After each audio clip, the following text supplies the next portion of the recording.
Well, you know, if you're curious and you know how to listen, you get a lot of information. He always wanted to know as much as possible about everything. If he went to a new country or a new city, he wanted to know how it ticked and how the important people and how the poor people and all the rest in between were functioning.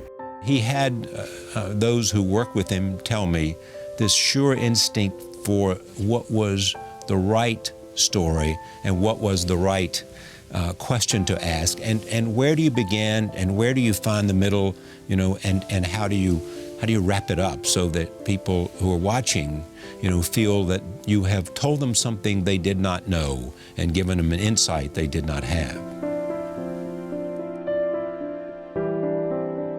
He was a public servant.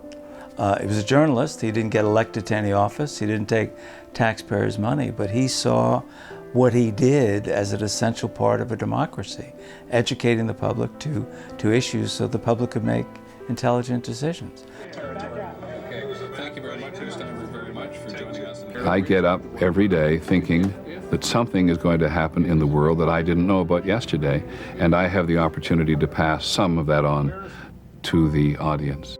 He was demanding of the people around him because, not because he wanted to be a tyrant, not because he wanted to be tough, but because he wanted to be good.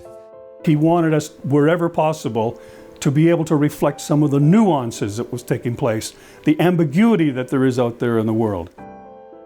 Peter was never one to shrink from saying something to you that might cause you to think, really? Maybe? Do you think? I think one of the crises in journalism today is that too often, too many journalists don't know who they are, and they don't assert themselves. Peter was a guy who was anchored. He had flaws, he had weaknesses, but he was fundamentally anchored in a belief that he had a public mission as a journalist, and that was his role. Peter had very good instincts, both in terms of news and what was important, but also in terms of how to present this information to people. When we have a national tragedy, we all turn on our television sets to be reassured that our lives are intact and that our lives have meaning. And I have the privilege of sitting at the center for periods of time, and I'm very conscious of the fact that I don't want to be pushing my emotions on other people. So I think journalists have to remember, in an age where everything is speeded up, where we're frightened because we know there are so many choices that our viewers and listeners and readers have, and therefore we're losing our audience. Everyone is losing their audience.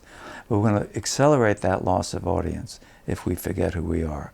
And that's a reminder that I think would come directly from Peter Jennings. Good evening from Philadelphia. We'll have more on the flight of Apollo 11. You try your very best to do your very best to get the best information possible, to be fair in the way in which you present it, to be balanced in the way you present it, and to respect your readers and your audience. And Peter did this better than virtually anybody of his time. And for the new generation of reporters, if they can emulate that, they will do well. I'm proud to be in the same profession that Peter Jennings served so brilliantly in, to have an opportunity to look at what he did and be inspired. It feeds my imagination, it feeds my dreams, it feeds the desire to take the extra step, to tell a story, to shine a light, to give people an opportunity to feel and see and think about things that they might not have if you had not been there. I get up every day knowing that I can learn or understand something better, and that it is my job to do so.